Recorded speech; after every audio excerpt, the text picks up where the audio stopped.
ஹர ஹர சங்கர ஜெய ஜெய சங்கர ஸ்ரீ காஞ்சி காமாட்சி சங்கர. அனைவருக்கும் வணக்கம். பெரியவா அவர்கள், அதாவது குலதெய்வம் கோயிலுக்கு நீ சென்றால் மறக்காமல் இந்த ரூபாயை வைத்து நீ எவ்வளவோ அர்ச்சனைகள் செய்வாய்.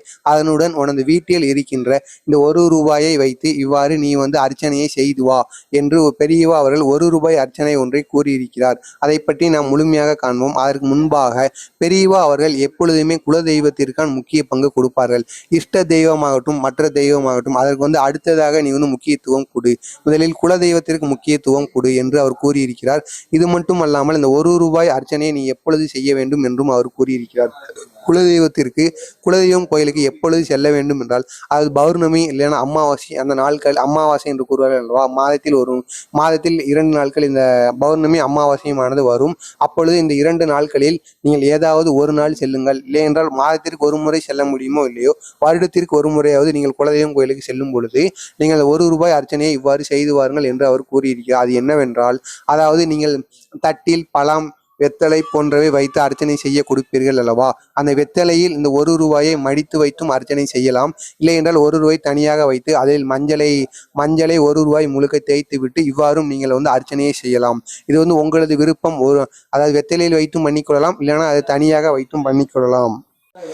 ரூபாயை வைத்து, அதாவது குலதெய்வத்திற்கு, உங்களது குலதெய்வ சாமியின் பாதத்திற்கு அடியில் இந்த ரூபாயை வைத்து நீங்கள் அர்ச்சனை செய்த பிறகு நன்றாக உங்களது பிரச்சனைகள் எது தீர வேண்டுமோ அதை பற்றி நீங்கள் நன்றாக நினைத்த பிறகு அதற்கு அடுத்ததாக அந்த ரூபாய் நாணயத்தை குலதெய்வ கோயிலில் இருந்து உங்களது வீட்டிற்கு எடுத்து வாருங்கள். வீட்டிற்கு எடுத்து உங்களது குலதெய்வம் போட்டோ இருந்தால் மிகவும் நல்லது. உங்களது வீட்டில் குலதெய்வம் போட்டோ எதுவாக இருந்தாலும் சரி, அதற்கு அடியில் இந்த ரூபாய் நாணயத்தை வைத்து பண்ணுங்கள். குலதெய்வம் போட்டோ இல்லாமல் இருப்பவர்கள், உங்களுக்கு பிடித்த இஷ்ட தெய்வம் போட்டானது உங்கள் வீட்டில் இருக்கும். அதை உங்கள் பூஜை அறையில் எடுத்து வைத்துக் கொள்ளுங்கள்.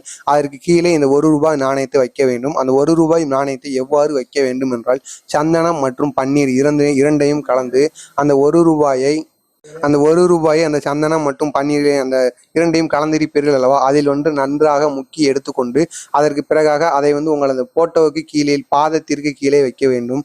இதில் முக்கியமான விஷயம் என்னவென்றால், சிலர் அதாவது சாமி போட்டோவுக்கு நான் அலங்காரம் பண்றேன் என்கிற பெயரில் பெரியவர்களோட, அதாவது சாமியோட கண்களையும் அதோடைய பாதத்தையும் அந்த பூவை வைத்து மறைத்து விடுவார்கள்.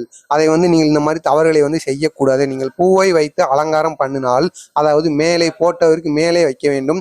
இல்லை என்றால் போட்டோ பாதத்திற்கு, சாமியின் பாதத்திற்கு கீழே வைக்க வேண்டும். அந்த சாமியின் பாதி போட்டோவை நீங்கள் பூவை வைத்து அலங்காரம் பண்ணுகிறேன் என்ற பெயரில் அதை மறைத்து விடக்கூடாது என்றும் பெரியவா அவர்கள் அறிவுறுத்தியிருக்கிறார்கள். நீங்கள் இந்த ரூபாய் நாணயத்தை இவ்வாறு, அதாவது தினமும் பூஜை செய்யும் பொழுது சந்தனமும் பன்னீரையும் இவ்வாறு கலந்து அந்த ரூபாயை வைத்து இவ்வாறு பண்ணி வாருங்கள்.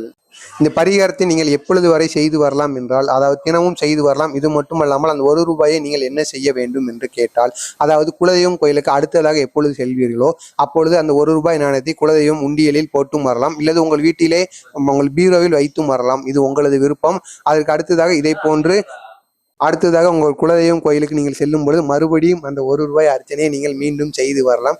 இதனால் குலதெய்வமானது உங்கள் வீட்டில் உங்களுக்கு இருக்கின்ற அனைத்து துன்பங்களையும் நீக்கி உங்கள் குடும்பத்தை ஒரு நல்ல வழிக்கு சென்று செல்வார் என்று பெரியவா அவர்கள் கூறியிருக்கிறார்கள். இந்த எளிய பரிகாரத்தை தொடர்ந்து செய்து வாருங்கள். இந்த வீடியோவானது உங்களுக்கு பயனுள்ளதாக இருக்கும் என நினைக்கின்றேன். பயனுள்ளதாக இருந்தால் இந்த வீடியோக்கு ஒரு லைக் கொடுத்துக் கொள்ளுங்கள். இதே போன்ற எளிய பரிகாரங்கள் தொடர்ந்து வர வேண்டும் என்றால் நமது சேனலை சப்ஸ்கிரைப் பண்ணி கொள்ளுங்கள். நல்லதே நினையுங்கள், உங்களது வாழ்க்கையில் நல்லது மட்டுமே நடக்கும். ஜெய ஜெய சங்கர, ஹரஹர சங்கர. நன்றி, வணக்கம்.